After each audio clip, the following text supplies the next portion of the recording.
Ghee has managed to accomplish something remarkable in Western food culture. It has taken a product that is essentially butter with the milk solids removed, given it an Ayurvedic patina, and positioned it as a health-conscious alternative to the very food it most resembles. The global ghee market is expected to reach $1.13 billion by 2030, driven in large part by paleo and ketogenic diet communities seeking high-fat cooking fats with cultural credibility beyond ordinary butter. The question of whether that credibility reflects actual nutritional distinction is worth examining with some precision. The process of making ghee involves simmering butter to evaporate water, then removing the milk solids, primarily proteins and lactose, that separate and settle. The result is a pure fat product with a higher smoke point than butter, approximately 250 degrees Celsius versus butter's 177 degrees, and negligible lactose and casein content, which is a genuine and meaningful distinction for people with lactose intolerance or casein sensitivity. For this population, ghee allows dairy fat consumption without the gastrointestinal consequences that milk proteins trigger, and this benefit is real rather than marketing generated. The cardiovascular picture is where ghee's health positioning requires the most critical examination.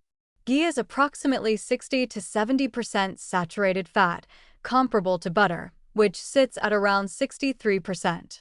Lipid researchers who have specifically examined whether ghee's fat composition differs meaningfully from butters in ways that would change cardiovascular risk generally conclude that the differences are not clinically significant for most people.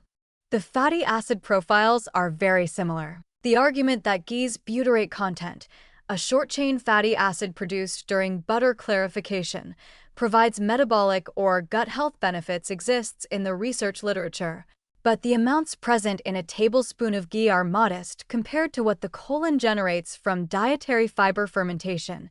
The grass-fed sourcing claim that justifies premium ghee pricing deserves scrutiny. Conjugated linoleic acid and vitamin K2, the compounds most associated with grass-fed dairy's health advantages, are present in meaningful quantities only in ghee made from genuine pasture-raised, grass-fed cows. Most commercially produced ghee in Western markets does not come from exclusively grass-fed sources, and the grass-fed label carries variable standards internationally. Indian ghee, the traditional source given cultural authority in Ayurvedic branding, often travels significant distances to Western markets, with an associated carbon footprint that sustainability-oriented consumers may not have considered when choosing it over locally produced butter. A tablespoon of ghee contains 135 calories and 15 grams of fat. At this density, portion awareness is essential regardless of the fat's source. The replacement of refined seed oils with ghee in cooking is a legitimate upgrade in the context of heat stability and palatability.